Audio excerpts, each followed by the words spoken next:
Business Heroine TV for the entrepreneur who says she will and does. It was so fun when you did that lesson with us. It was like, I love the part about I want you to look at me. It was like we're doing this exercise with each other, like, look at my ankle, look at my knee, and it was just crazy. It was so interesting.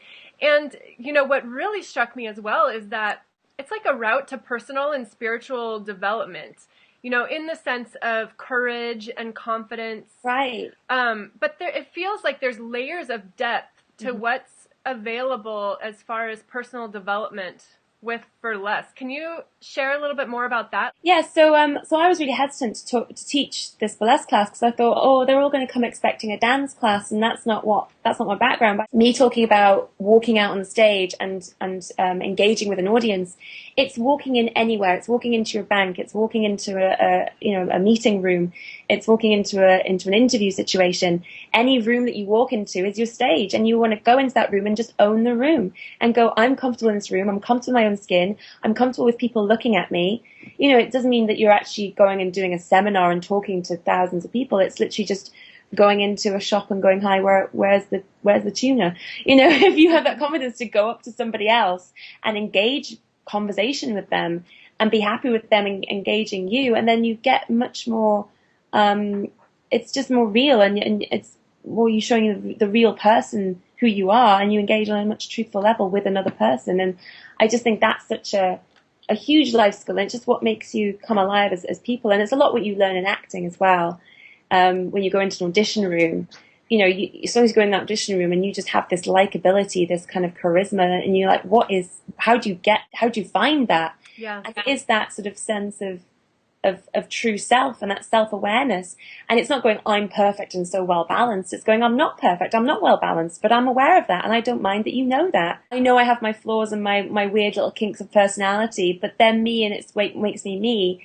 And if you think about when you've really bonded with somebody, it's usually when they've admitted something to you that they didn't really want to admit, and then you go, oh my God, I've done that too.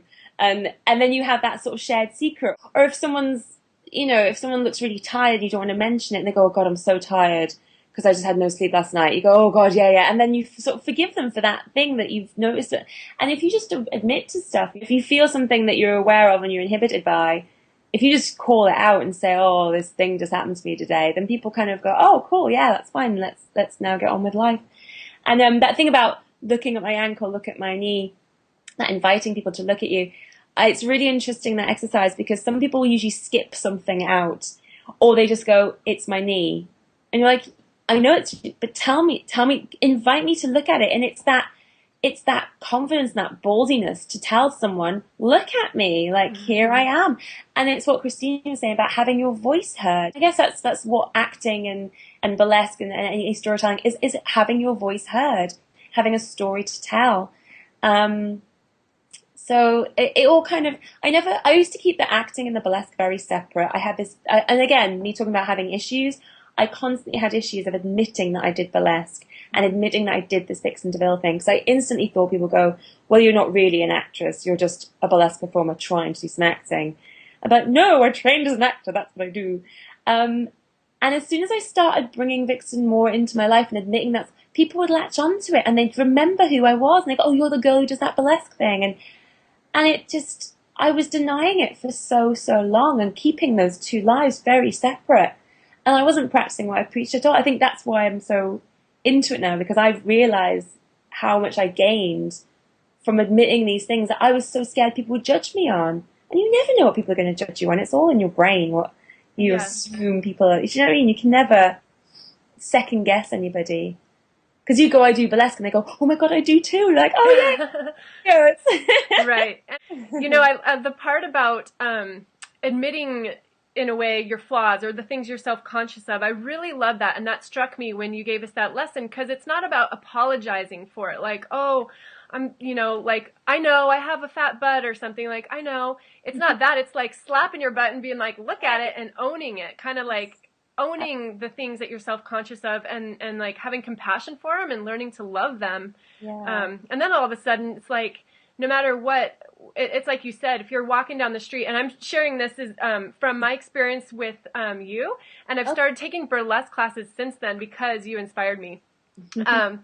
But it's like the walking down the street of like, I'm not hiding under my clothes or behind my clothes. I'm just walking tall and standing tall and like, I'm just here and the clothes just happen to be on me. It's like a Yeah, whole other way of relating to like your body as like, this is my vessel. This is my powerful right. female body that I got.